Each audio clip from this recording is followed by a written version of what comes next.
사랑하는 성도 여러분, 오늘은 감리교 창시자 존 웨슬리 목사님의 회심 288주년 기념주일입니다. 존 웨슬리 목사님의 평생을 관통하는 고백이 하나 있었습니다. 스가랴서의 말씀을 이용해서 자신을 불에서 꺼낸 그슬린 나무 조각이다, 이렇게 자신을 스스로 불렀습니다. 웨슬리는 6살 무렵에 그 집에 큰 불이 났었습니다. 아버지는 불타는 2층 집에서 울부짖는 어린 아이를 향해서 미친 듯이 소리를 질렀습니다. 어서 나와라. 창 밖으로 어서 나와라. 불기둥 번지고 있는데 아무도 들어갈 수가 없어요. 2층에 아들이 있는데, 그죠? 다급한데 창 밖으로 나와라. 그렇게 고함을 쳤습니다. 그 절박한 외침과 이웃 사람들의 도움으로 인간 사다리를 만들어서 사람이 어깨 위에 어깨를 탁 올라가서 그 창밖으로 나온 웨슬리를 끄집어냈습니다. 이런 기적적인 도움으로 그가 구출을 됐어요. 자, 그래서 웨슬리는 평생 그날 밤에 그 불꽃과 그 아버지의 그 다급한 외침을 가슴에 품고 살았습니다. 훗날 그는 비로소 이렇게 깨달았습니다. 그 불길은 단순히 나의 생각을 태운 물리적 화재가 아니라 하나님 없는 어둠 속에서 타들어가는 자신의 영혼을 향한 주님의 구원의 신호였다, 이렇게 깨달았습니다. 그리고 그 불길 속에서 자신을 향해서 끝까지 어서 나와라 라고 소리쳤던 바로 그분은 예수 그리스도이셨음을 288년 전 회심을 통해서 인격적으로 체험하게 되었습니다. 자, 오늘 본문에도 보니까 40절에서 예수님이 외쳤다라는 말씀으로 시작하고 있습니다. 예수께서 외쳐 이르시되, 헬라어는 크라조라는 거예요. 이 말은 평범한만이 아니라 불 속에 잠든 영혼을 살리려고 하는 구원자의 절규와 같은 안타까운 외침입니다. 오늘 말씀을 통해서 우리를 향해서 외치시는 주님의 이 간곡한 음성을 다시 한번 듣게 되는 은혜가 있기를 주의 이름으로 축원합니다. 자, 예수님의 이 마지막, 대중을 향한 마지막 외침이거든요. 이 마지막 외침 속에서 3가지 핵심 내용을 발견할 수가 있습니다. 첫째는 예수님을 믿는 것은 곧 하나님을 믿는 것이다 라고 하는 메시지입니다. 44절과 45절에 나옵니다. 예수께서 외쳐 이르시되, 나를 믿는 자는 나를 믿는 것이 아니요 나를 보내신 이를 믿는 것이며 나를 보내신 자는 나를 보내신 이를 보는 것이니라. 아멘. 자, 당시 유대인들은 하나님을 잘 믿는다고 자부하면서도 하나님이 보내신 예수님을 거부했습니다. 그러나 예수님은 자신을 믿는 것이, 그것은 곧 하나님을 믿는 유일한 길이라고 하는 것을 오늘 안타까운 마음으로 선포하고 있는 것입니다. 여러분, 우리가 보이지 않는 하나님을 어떻게 알 수 있을까요? 하나님은 전능하시고 무소부지하시고 광대하신 분이신데 우리가 어떻게 하나님은 이런 분이야 라고 알 수 있을까요? 우리는 하나님의 전부를 아는 것이 아니라 한 부분만 알고 하나님은 이런 분이다 라고 마치 전부를 아는 것처럼 말할 때가 참으로 많습니다. 마치 맹인들이 코끼리를 설명하는 것과 같습니다. 맹인들이 코끼리 생김새를 놓고 싸움을 합니다. 어떤 맹인은 코끼리 다리를 만져보고 코끼리는 큰 기둥같이 생겼다고 했습니다. 어떤 맹인은 코끼리 배를 만져보고 아니야, 코끼리는 벽처럼 생겼다라고 주장했습니다. 또 어떤 맹인은 코끼리를 코를 만져보고 코끼리는 뱀같이 길다라고 했습니다. 또 어떤 맹인은 코끼리 귀를 만져보고는 코끼리는 새처럼 날개가 있다라고 했습니다. 다 코끼리에 대해서 말하고 있지만 코끼리 전체의 모습과는 상당한 괴리감을 가진 주장들입니다. 우리도 이 맹인이 어둠 속을 더듬는 것 같은 그런 광대하신 그 하나님의 일부를 그냥 더듬어서 알고 하나님은 이런 분이야 라고 고집부릴 때가 참 많다는 거예요. 우리가 오후 예배 때 욥기에 대해서 읽고 있는데 욥기에 등장하는 사람들이 다 하나님의 일부만 아는 그 얄팍한 지식을 가지고 자기 주장을 펼치고 있는 것을 보았습니다. 욥이 당한 고난 앞에서 그들 모두 자기들이 아는 하나님에 대한 얄팍한 지식으로 욥에게 충고합니다. 그러나 욥은 친구들의 그 얄팍한 지식에 근거해서 쏟아내는 그들의 말에 공감을 할 수가 없었습니다. 이론적으로는 틀린 말이 아니지만, 자기도 듣고 다 알고 있는 말씀이지만 자신이 처한 상황 속에서 해답을 주지는 못했습니다. 그래서 욥은 이 문제를 가지고 하나님께로 나아갑니다. 이해할 수 없는 고난, 납득할 수 하고 인정할 수 없는 그들의 말, 그 말은 코끼리를 더듬어 알고 주장하는 맹인들의 말과 같았던 것입니다. 그래서 욥은 하나님께로 직접 나갔습니다. 그리고 결국 폭풍우 속에서 나타난 하나님을 만나게 됩니다. 그 하나님은 욥의 고난의 이유에 대한 답을 제시하시는 대신에 오히려 수없이 많은 질문을 욥에게 던집니다. 결코 욥의 지식과 욥의 경험으로는 대답할 수 없는 질문들이었습니다. 그 질문 앞에서 욥은 이런 고백을 합니다. 욥기 42장 3절입니다. 무지한 말로 이치를 가르는 자가 누구니까? 나는 깨닫지도 못한 일을 말하였고 스스로 헤아릴 수 없는 일을 말하였나이다. 광대하신 하나님 앞에서 마치 하나님을 다 아는 것처럼 말했다는 겁니다. 그리고 이렇게 이어서 고백합니다. 욥기 42장 5절입니다. 내가 주께 대하여 귀로 듣기만 하였사오나 이제 눈으로 주를 배움나이다. 이제야 영적인 눈을 떴다는 얘기예요. 지금까지도 하나님을 믿었고 하나님을 알았다고 생각했는데 그게 귀로 듣는 신앙이었다는 겁니다. 그런데 하나님을 만나고 나니까 이제야 맹인의 눈을 뜨는 것 같은 새로운 하나님을 알게 되었다는 겁니다. 귀로 듣는 신앙에서 눈으로 보는 신앙으로 신앙이 변화되고 성장되었다는 거예요. 자, 오늘 본문에서 예수님은 바로 이 말씀을 하시는 겁니다. 너희들이 그동안 알고 있던 하나님은 맹인들처럼 하나님을 더듬어 하는 것이었다는 거예요. 나를 본 자는 아버지를 보았다. 더듬어 추측하고 상상해서 아는 하나님이 아니라 이제는 맹인이 눈을 뜬 것처럼 볼 수 있는 하나님으로 내가 너희 앞에 서 있다. 이렇게 지금 말씀하고 있는 것입니다. 자, 그럼 여러분, 우리가 믿는 하나님은 어떤 하나님일까요? 우리가 믿는 하나님은 예수님을 통해서 나타나신 하나님이십니다. 육신을 입고 우리에게 나타나신 하나님, 보이지 않는 하나님을 보이는 하나님으로 이 땅에 오신 바로 그분이 바로 예수님이십니다. 예수님은 그 크고 광대하신 하나님을 그 작은 몸에 다 담아내셨습니다. 예수님은 맹인같이 어둠 속에서 하나님을 눈으로 볼 수 없었던 우리에게 하나님을 우리에게 보여주는 빛이었습니다. 그러므로 우리가 믿는 하나님은 예수님을 통해서 계시된 하나님이십니다. 예수님의 성품, 예수님의 사역, 예수님의 그 십자가를 볼 때 거기서 우리는 하나님을 발견하게 되는 겁니다. 하나님이 어떤 분이신지, 그 사랑의 크기가 얼마나 큰지, 얼마나 넓은지, 얼마나 깊은지, 얼마나 높은지 그 광대함의 스케일이 예수님의 성품 속에 그냥 고스란히 다 담겨 있다는 겁니다. 그래서 예수님을 아는 것은 하나님을 아는 것이고 예수님을 따르는 것은 하나님을 따르는 것이고 예수님을 영접하는 고 모시는 것은 하나님을 모시는 것과 동일한 겁니다.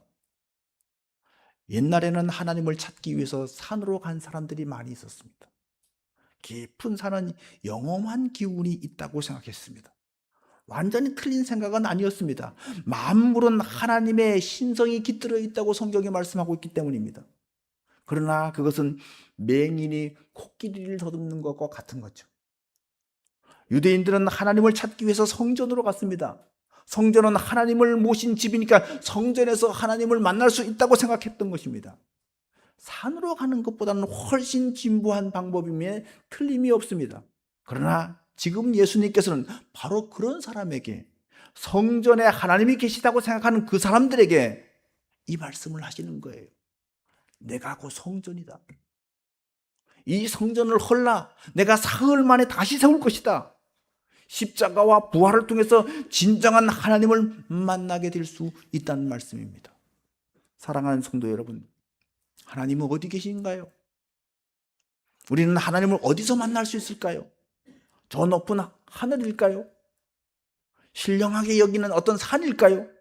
신령하게 구분된 어떤 성전일까요? 그런 곳이 전부라고 생각한다면 우상에 빠진 거예요. 하나님은 예수님을 통해서 완전하게 계시되은 줄로 믿습니다. 우리는 예수님을 통해서 가장 정확하게 하나님을 만날 수가 있습니다. 우리는 예수님을 영접하고 모심으로 내 속에 하나님을 모신 사람으로 살 수 있는 줄로 믿습니다. 아멘. 자, 두 번째 메시지는 예수님은 우리를 어둠에서 건지시는 빛이시다라는 거예요. 46절입니다. 한번 다 같이 읽어보겠습니다. 시작.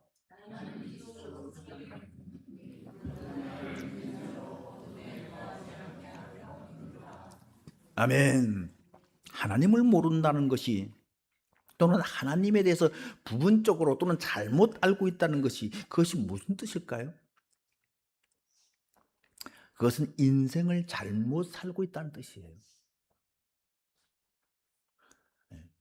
왜 사는지, 어디로 가는지, 어떤 방법으로 살아야 하는지, 인생에 대해서 어떤 태도를 가져야 되는지, 어떤 마음가짐으로 살아야 하는지, 이 모든 것이 하나님을 아는 것과 깊은 관계가 있습니다. 이걸 모르고서 사는 것, 그것이 바로 죄로 오염된 어둠 속에 있는 상태입니다.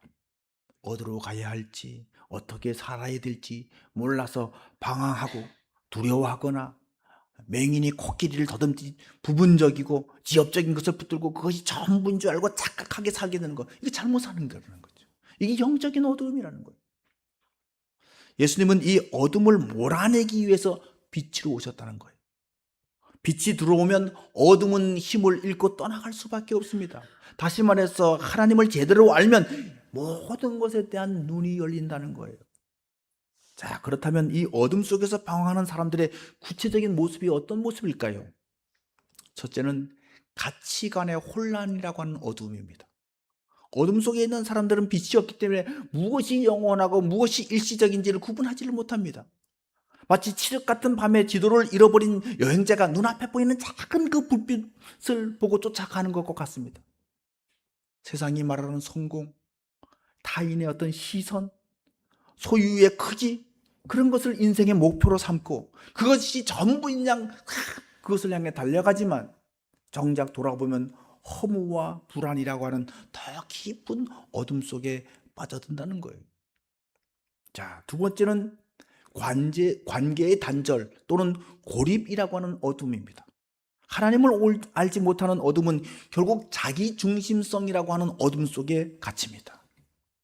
빛이신 예수님이 우리 안에 들어오시면 우리는 비로소 나라고 하는 좁은 세계에서 벗어나 타인을 향해서 눈을 열게 됩니다. 그러나 어둠 속에 갇힌 사람은 끊임없이 비교하고 끊임없이 경쟁하고 끊임없이 상대를 수단으로만 이용해 먹으려고 하고, 그래서 관계의 단절을 가져오게 되는 것입니다.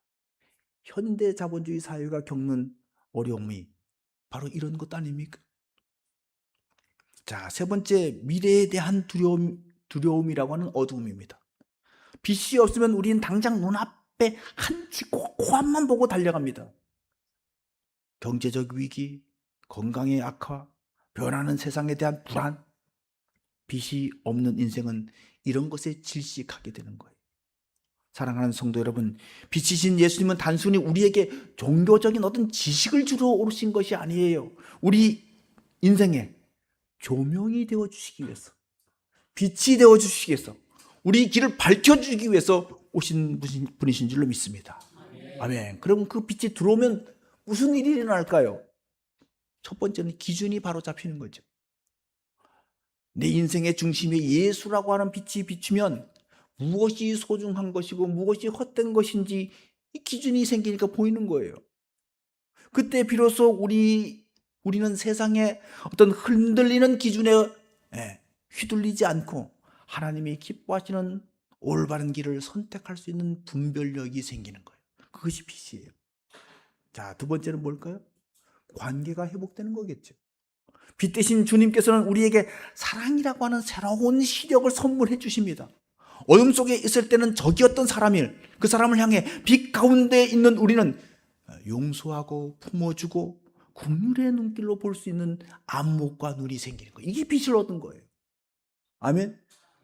자, 세 번째는 두려움이 물러갑니다. 빛은 어둠을 몰아내지 않고는 존재할 수가 없죠. 예수님이 내 마음의 중심에 계시면 미래에 대한 불안이 사라지는 것. 그 불안보다도 더 크신 그 하나님의 주권이 보이기 시작합니다. 그래서 더 이상 어둠 속을 헤매지 아니하고 주님이 가신 길을 담대히 따라갈 수 있는 용기가 생기는 거예요. 사랑하는 성도 여러분, 지금 여러분의 삶에 가장 필요한 것은 더 많은 정보나 더 나은 어떤 조건이 아닙니다. 바로 빛이 필요한 거예요. 맹인이었던 자가 눈을 떠서 세상을 보게 되었을 때 그 감격이 어떠했겠습니까? 오늘 우리도 그렇습니다. 내 삶의 복잡한 문제들, 풀리지 않은 숙제들, 그것들을 빛 대신 예수님 앞에 가져나와서 엎드리길 바랍니다. 그 빛이 여러분의 삶을 비추기 시작할 것입니다. 그때 비로소 인생의 진짜 목적이 보이고 인생의 방황이 끝나고 참된 생명의 질서가 시작될 줄로 믿습니다. 아멘. 세 번째, 예수님의 외치신 메시지의 세 번째 의미, 예수님의 말씀은 영생의 말씀이자 심판의 기준이라는 거예요. 자, 47절을 보겠습니다. 47절 다 같이 읽겠습니다. 시작.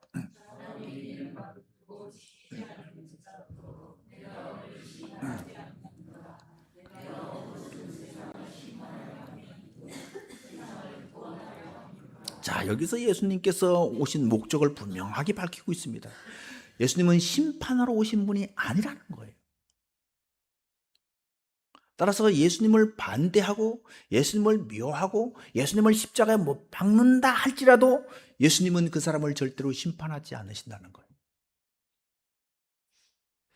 혹시 하나님을 잘못하면 벌을 내리시고 그런 엄격한 감시자 정도로 여러분 혹시 생각하시는 분이 있습니까? 아니면 내가 지은 죄 때문에 하나님 앞에 나가는 것이 두렵고 늘 어떻게 하나님이 날 심판하실까 봐 이런 공포 속에서 혹시 신앙생활 하시는 분이 있습니까? 예수님의 이 선언은 그런 우리를 향해서 가장 파격적인 사랑의 초대입니다. 예수님은 우리가 그분을 오해하고 우리가 그분을 거절하고 심지어 그분을 십자가에 못 박을 만큼 그분을 미워한다 할지라도 심판의 칼을 우리에게 휘두르지 않는다는 거예요.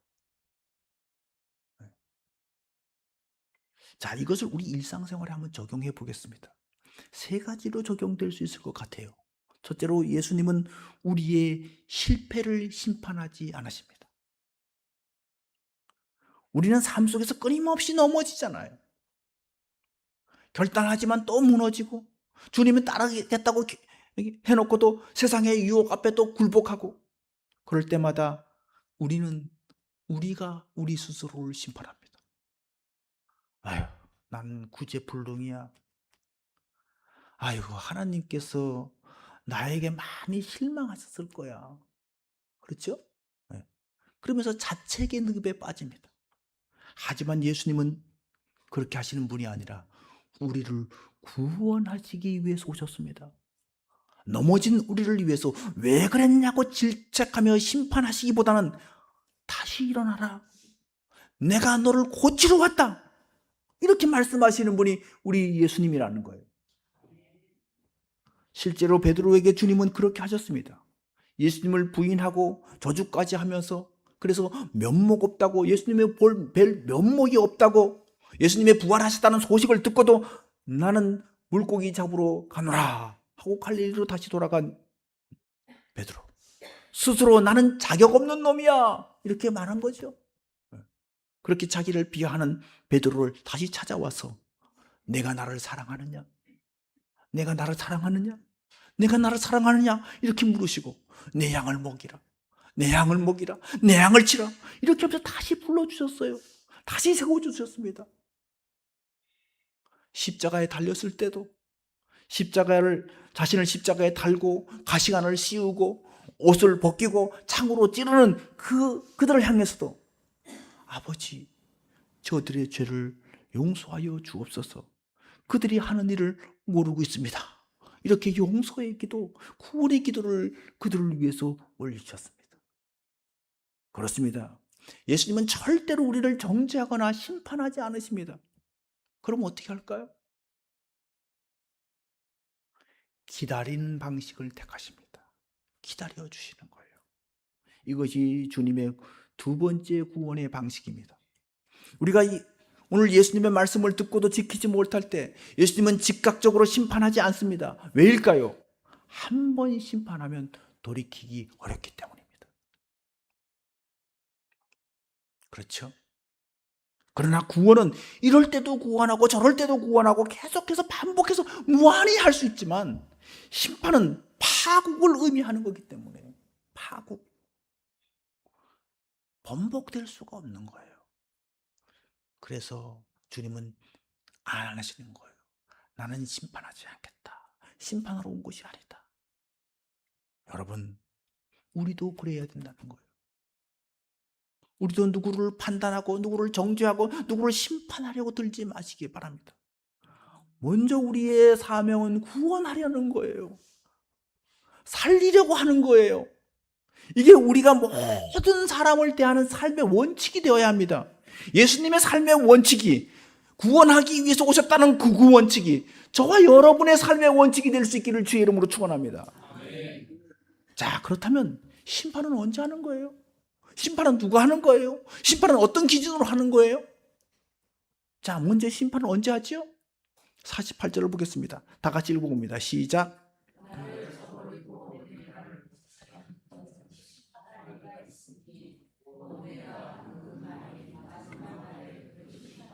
마지막 날에. 심판은 마지막 날에 있다. 이게 무슨 뜻일까요? 주님께서는 끝까지 참으신다는 거예요. 끝까지 기다리신다는 거예요. 그렇지 않습니까? 중간에 기분 나쁘다고 막 심판하고 이러지 않는다는 얘기예요. 주님은 심판을 함부로 남발하지 않는다는 얘기예요. 쉽게 심판을 결정하지 않는다는 얘기예요. 자, 그럼 그 심판은 누가 하는 거예요? 48절에 나오죠? 심판할 이가 있으니. 자, 근데 그 심판할 이분이 누구라고 직접적으로 밝히지는 않습니다. 그런데 그분이 누군지는 우리는 너무나 잘 알고 있습니다. 하나님 아버지죠. 오늘 본문에 보니까 아버지께서 이런 말을 계속해서 반복하고 있습니다. 아버지 하나님이 심판자이십니다. 자, 아버지 하나님께서 어떤 기준으로 심판하실까요? 예수님의 말씀이 기준이라는 거죠. 이 말씀이 영원한 생명의 말씀입니다. 생명의 말씀이요 구원의 말씀입니다. 왜냐하면 예수님의 말씀은 개인의 사사로운 사견이 아니라 영원한 생명을 주시는 하나님의 명령이기 때문에 그래요. 예수님의 말씀은 아버지께서 말씀하신 그대로이기 때문에 그것이 심판의 기준이 되는 거예요. 자, 그러니 여러분, 이 말씀이 구원과 심판의 기준이라는 거예요. 이 말씀을 믿고 따르면 구원을 받을 것이고 거부하는 것은 심판을 받는다는 거예요. 그런데 우리는 이런 생각을 갖기가 쉽습니다. 말씀을 믿고 따르면 나중에 하나님께 구원을 받아서 천국에 가고 믿지 않고 따르지 아니하면 나중에 심판을 받아서 지옥에 가게 된다. 이렇게 생각을 해요. 자, 여러분, 이렇게 말씀을 믿고 따르는 것과 구원을 분리하고 심판을 말씀에 대한 불신과 어떤 분리된 어떤 것으로 생각합니다. 자, 그런데 우리는 이것을 잊지 말아야 합니다. 말씀을 믿고 따르는 것 그 자체가 구원이고 믿지 않고 따르지 않는 그 자체가 심판이라는 거예요. 예수님께서 베드로를 부르실 때 그는 배를 버려두고 예수님을 따랐습니다. 그 자체가 구원이에요. 그런데 십자가와 부활 사건 이후에 베드로가 물고기 잡으러 가노라 라고 하면서 다시 옛날로 돌아갔습니다. 그때 주님께서 다시 나타나서 내 양을 먹이라고 다시 불렀습니다. 또 한 번의 구원인 거예요. 그렇죠? 자, 그런데 가룟 유다는 어떻습니까? 분명 베드로처럼 처음에 불렀을 때 그도 구원에 참여했습니다. 그런데 배신했습니다. 팔아먹었습니다. 그래서 예수님이 어떻게 했죠? 가룟 유다에게? 가룟 유다를 저주했습니까? 가룟 유다를 심판했습니까? 예수님은 아무것도 한 것이 없습니다. 그런데 어떻게 했어요? 자기 스스로 목매달아 죽었습니다. 그렇죠? 예수님을 넘길 때 이미 그에게 심판이 임한 거예요. 이미 그때 후회와 자괴감과 정죄감이 그 마음에 임한 겁니다. 이것 자체가 심판이라는 거예요. 자, 그러니까 여러분, 우리가 예수님을 몰라서 인생의 가치와 의미를 모르고 살고 있다면 이미 심판 속에서 살고 있는 거예요. 인생의 시간을 헛되이 낭비하고 있는 그 자체가 이미 심판 아래 놓여 있는 거라는 거예요. 두려움과 불안과 염려와 걱정 속에 있다면 이미 심판 속에 살고 있다는 거예요. 그러므로 여러분, 예수님을 영접하고 예수님의 말씀을 믿고 예수님을 따를 때 그 삶은 어떤 삶인 거예요? 가치 있는 삶이고 그 인생은 의미를 찾은 것이고 예수님을 믿고 의지하고 그분께 맡길 때 그분의 사랑에 내 마음을 맡길 때 두려움과 불안과 염려와 근심과 걱정이 다 사라지고 담대함과 기쁨과 평안이 찾아오는 겁니다. 그 자체가 구원인 거예요. 아멘? 네. 이제 말씀의 결론을 맺겠습니다. 오늘 예수님께서 어둠의 시대를 향해서 마지막 힘을 다해서 외치십니다. 그 외침은 누구를 정죄하거나 정죄하기 위한 어떤 날선 검이 아니라 죽어가는 영혼을 그 불길 속에서 건져내려고 하는 어떤 사랑의 절규로 지금 외치고 있는 거예요. 웨슬리 아버지가 아들을 향해서 창가로 나와라 소리치는 것처럼 지금 예수님이 그렇게 외치고 있는 거예요. 그러면 우리는 어떻게 응답해야 될까요? 첫 번째로 맹인처럼 더듬어 찾던 신앙에서 멈추고 예수님을 바라봐야 합니다. 아멘. 내 경험, 내 고집, 내 방식대로 규정한 하나님을 내가 내려놓고 오직 예수 그리스도 그분의 성품과 그분의 십자가를 통해서만 우리는 비로소 하나님의 참된 모습을 발견할 수 있습니다. 우리를 구원하기를 간절히 원하시는, 그래서 심판을 최대한 미루시고 마지막 날로 그 심판을 미루시고 참으시는 참 좋으신 하나님, 그분을 우리 예수님을 통해서 만나게 되는 은혜의 역사가 있기를 주의 이름으로 축원합니다. 두 번째는 빛 가운데로 걸어나가야 된다는 거예요. 인생의 가치와 목적을 알고 그것을 몰라서 방황하고 그렇게 살지 말고 미래에 대한 두려움과 어떤 관계의 단절로 고통받고 그런 인생을 살지 말고 빛 대신 주님, 그분이 우리의 삶을 빛을 비추게 만들기 바랍니다.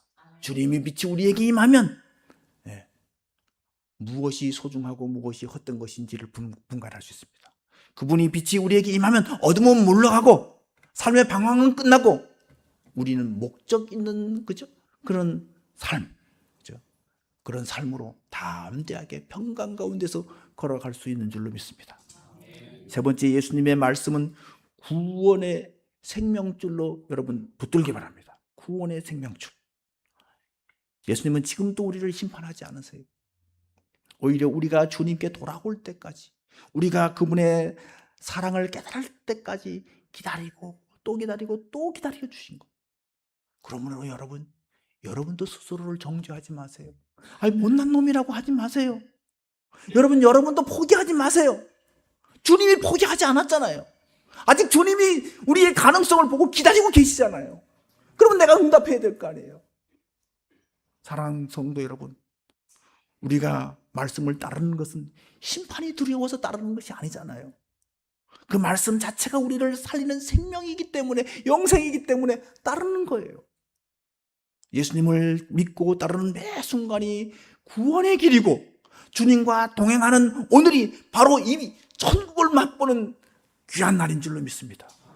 오늘 이 예배의 자리가 여러분의 인생의 새로운 전환점이 되기를 바랍니다.